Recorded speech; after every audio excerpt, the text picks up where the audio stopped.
అందరికీ నమస్కారం. Back pain, neck pain బాగుందా? మీకు బాగా వస్తుందా? ఎవరికి లేదు చెప్పండి. ఇంటికి ఒకరున్నారు ఈ రోజుల్లో బ్యాక్ పెయిన్, నెక్ పెయిన్. ఆ డిస్క్‌లు బయటకొచ్చేసాయి సర్జరీ చేయాలని చెప్తున్నారు కదా! మీకు ఇన్స్యూరెన్స్ ఉందని చెప్పుంటారు. అందుకే సర్జరీ సజెస్ట్ చేశారు. ఇన్స్యూరెన్స్ లేదని చెప్పుంటే పాపం సర్జరీ చెప్పుండేవాళ్ళు కాదు. ఎందుకంటే ఇన్స్యూరెన్స్ కంపెనీ వాడిస్తాడు వీళ్ళు తీసుకుంటారని. లేకపోతే అంత కష్టాలు పెట్టరు కదా! ఇంట్రెస్ట్ ఉండదు వాళ్ళకి డబ్బులు రావు కాబట్టి. లేకపోతే టాబ్లెట్‌లే ఇచ్చుండేవాళ్ళు. అర్థమైందా లాజిక్కు? మీకు బ్యాక్ పెయిన్, నెక్ పెయిన్ డిస్క్‌లు బయటకొచ్చాయి. సర్జరీలు చెయ్యాలి అన్నారు అంటే ఖచ్చితంగా బిజినెస్ చేసుకుంటాం అని అర్థం. మీ కాలు తిమ్మిర్లెక్కాలి. కాలు ఇడ్చుకుంటూ తిరగాలి. మూత్రం మీద కంట్రోల్ పోవాలి. మోషన్ మీద కంట్రోల్ పోవాలి.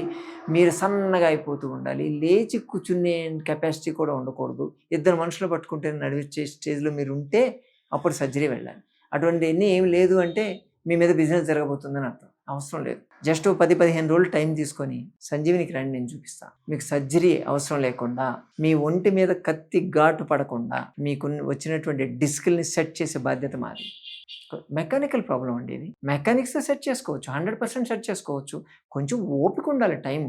ఎక్కడ మనం టైం వేస్ట్ చేయట్లేదు. నాకు టైం లేదని ఒక బహానా అంటున్నాం. ఏదో మనల్ని మనం సాటిస్ఫై చేసుకోవడమే. ఏముండదు. టైం తీసుకుంటే అన్నిటికి ఉంటది. వర్క్ ఫ్రమ్ హోమా? రండి మా దగ్గర వర్క్ ఫ్రమ్ హోమ్ చేసుకుంటూ కూడా ట్రీట్మెంట్ తీసుకోవచ్చు. మీ మధ్యలో ఉన్నటువంటి డిస్క్‌కి, నరువుకి మధ్య ఉండే సెంట్రల్ కెనాల్ మెజర్‌మెంట్ ఇప్పుడు 7 ఉందా? మా దగ్గర ట్రీట్మెంట్ తీసుకున్న తర్వాత 10కి పెంచే బాధ్యత మాది. మేము చూపిస్తాం. ముందు మీరు ఒక ఎంఆర్ఐ తీసుకొని రండి. తర్వాత మా ట్రీట్మెంట్ అయిపోయిన తర్వాత మళ్ళీ ఎంఆర్ఐ తీసుకొని చూసుకోండి. మీ కళ్ళతో మీరే చూడొచ్చు. డిస్క్ ఎంత సెట్ అయింది, ఎంత సెంట్రల్ కెనాల్ మెజర్‌మెంట్ పెరిగిందో మీకే తెలుస్తుంది. సర్జరీ అవసరం లేకుండా ప్రాబ్లమ్‌ని 100% సాల్వ్ చేయొచ్చు. కొన్ని వేల కేసులు 20 సంవత్సరాల నుంచి మేము ట్రీట్ చేస్తున్నాం. ఖచ్చితంగా రిజల్ట్స్ ఇవ్వగలం. సరేనా?